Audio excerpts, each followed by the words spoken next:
Cricket खेलु खेलु वज्राघातरे गला युवकंक जीवन।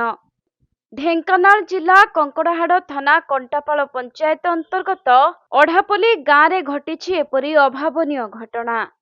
मिलिथिबा सूचना अनुसार अढ़ापल्ली गाँवर 18 वर्षीय युवक प्रियव्रत महांती निज सांगमानंक सहित गाँ पड़ियारे क्रिकेट खेलुथुबा बेले हठात वज्राघात घटिथिला। फलरे प्रियव्रत तले पड़िजिबारु स्थानीय लोक माने संगे संगे तांकु उद्धार करी कामाख्यानगर मेडिकल को नहीं जाइथिले, हेले सेठारे डाक्तर तांकु मृत घोषणा करथिले। तेबे पड़ियारे प्राय 20 जन पिला क्रिकेट खेलुथुबा बेले एपरी एक दुखद घटना को नहीं सारा गाँव रे शोकाकूल परिस्थिति सृष्टि होइछि।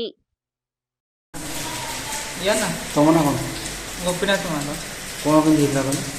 खेलुलु क्रिकेट पड़िया चढ़क मारा सड़न गली पड़ा सागे धरिकी मेडिकल धरिकी आसला कामाख्या पहुँचा ना खेलु 20 पाखापाखि पिला।